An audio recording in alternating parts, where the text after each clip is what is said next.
Alright guys, so just now getting to the tear down here of the cylinder head today.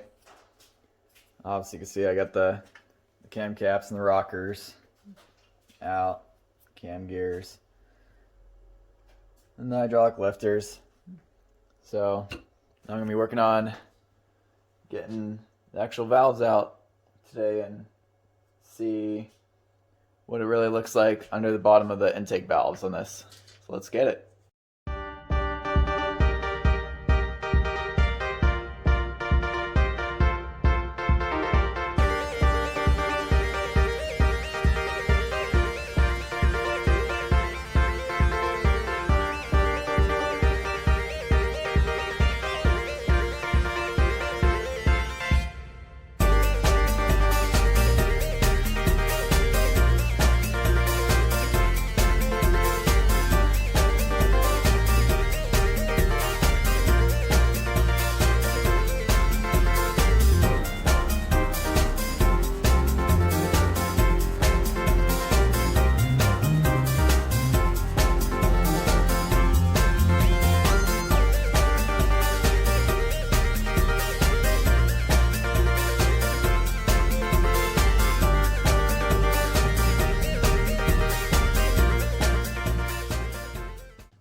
Alright, so been working on this a little bit, as you can tell. Just went in and taped off all the holes. So whenever I was doing any kind of cleanup work, nothing was actually falling in. So there's less debris that will actually get inside the cylinder head, of course. And just looking at the intake side here, if you guys are able to see that. Maybe a little hard to pick up on camera, but there's no actual marks from the valves from when they sprung back towards the cylinder head after they officially bent. All the markings are actually nowhere near this section right here, and it's really clean right where the valve sits.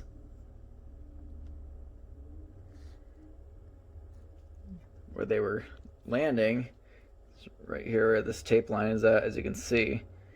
So here's one, for example, right here. This is one of my intake valves for my 6-bolt, and it sits in there perfectly. The valve guides are all good as well. They just slide right in and drop, and they sit nice and clean, as you can see, where they all come down. And I even double checked, like, since they were bent this way, you know, it wouldn't cause them to hit down here, but you know, I'm still, when you thoroughly look at it, there's still nothing there. So I think I just got super lucky with that. And now I think I just got saved extremely for not having it, you know, totally mutilated like, you know, other cylinder heads that you possibly see where they actually snap the valves themselves. It's just, you know, where they would break over here, you know, they just go flying around in the combustion chamber and just destroy basically everything. So I got very fortunate, extremely lucky on that did not happen to me. So dropping stuff. So yeah, so I think with that being said, I mean, it's under the tape, as you can see, but the cylinder head was actually already remachined at 78,000 miles. So I'm going to still get a leveling bar, so I can see how truly flat the surface is. It should be really good because technically this thing had the timing belt done on it from the previous owner at like 80,000 miles. I think he said 78,000, and the vehicle only has 113,000 miles on it. So, and I mean, you can kind of see a little bit of it right here. I can actually still see the cutting lines on the cylinder head when it was resurfaced and redone. So I'm gonna try and see if it's within the correct spec or tolerance of it. Other than that, I already got my other intake valves from my other cylinder head, so this actually would be, I can go ahead and I got the cutting compound to reseat the valves for it, and that's not a problem because I did that myself as well with this one, the 6-bolt head. So with this cylinder head, I'll just go ahead and do that, clean it up completely, because as you can tell, I mean, I only really took care of like the intake side because that was my main concern of looking at how the seating looked on it. And I mean, it still looks absolutely excellent throughout the whole thing. And obviously, here's just one of the valves sitting in here, still flat, made it to the surface. Like I said, I'll be reseating it though.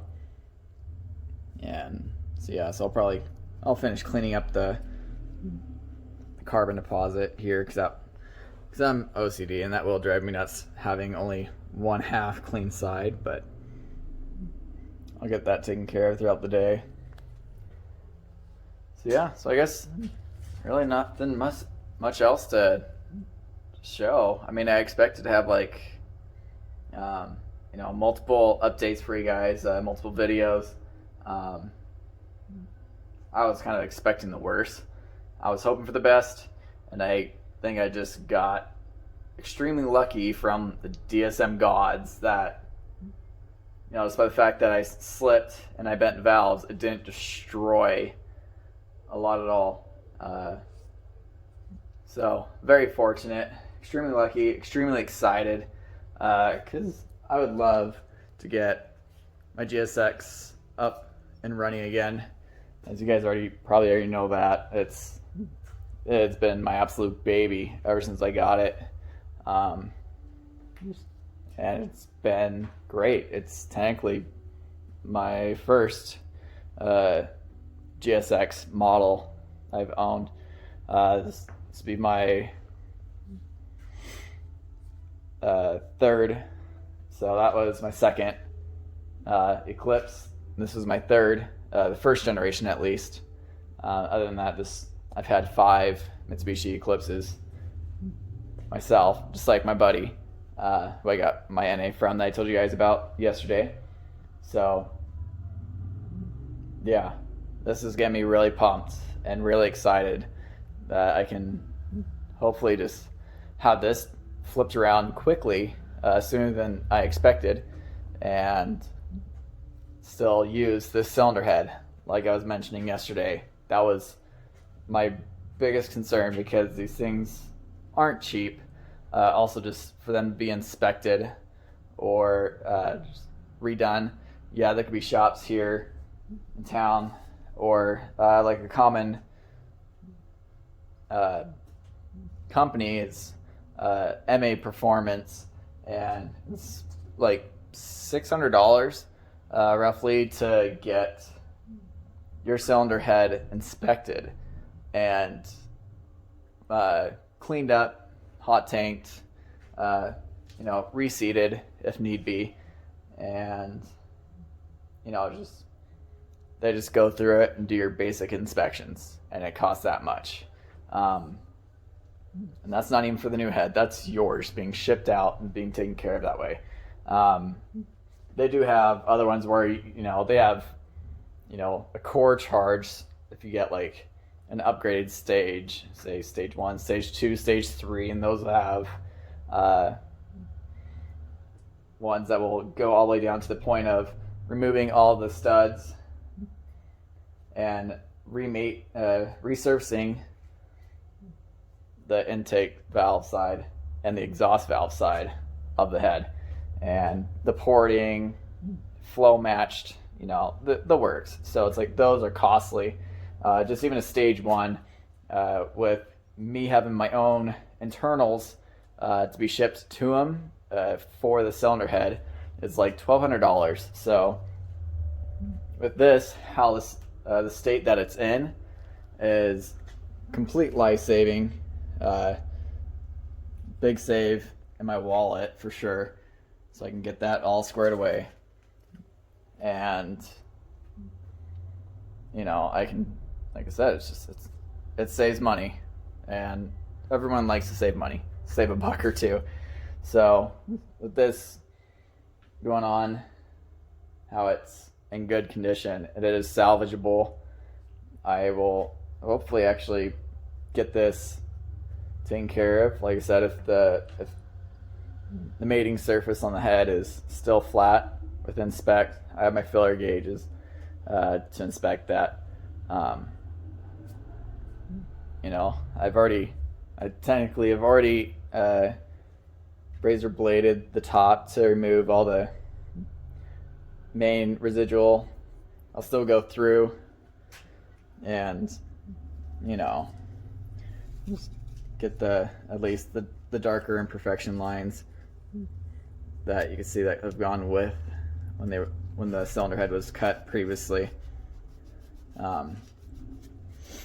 Just clean it up more. It's not gonna need much though at all.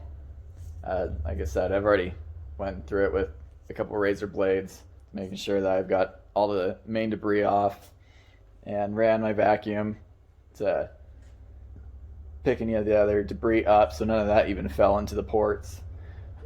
So yeah, I guess the next step for me is, like I said, just checking out the service of it, and then reseating these valves, and I think after that, really it's assembling back together.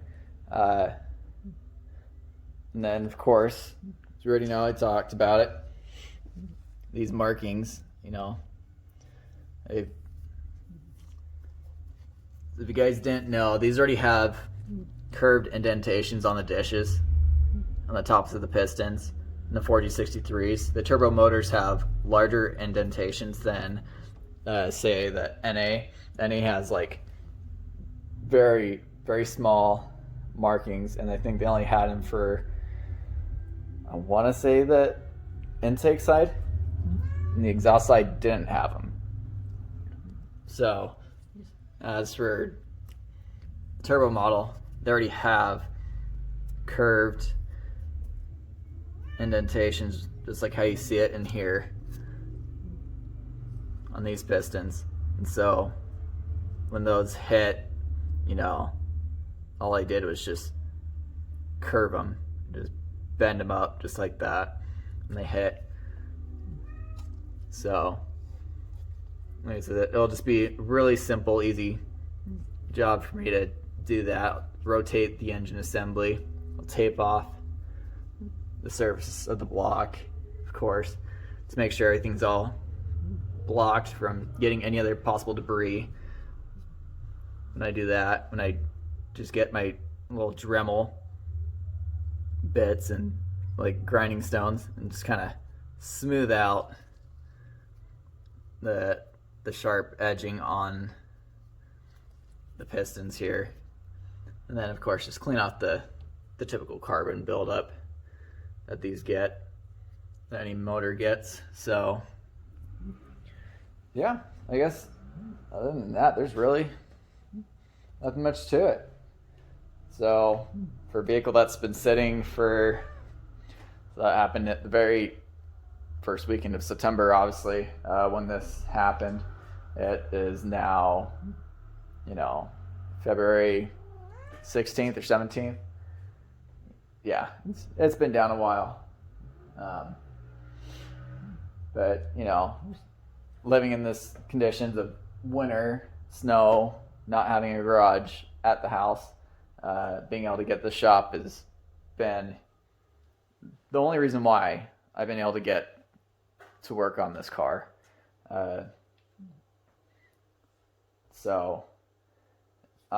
Which I'm absolutely grateful for. It helps out a lot, because now something that I've sat for months on, you know, waiting. I was going to wait all the way until springtime, summertime to first work on if I didn't get the shop.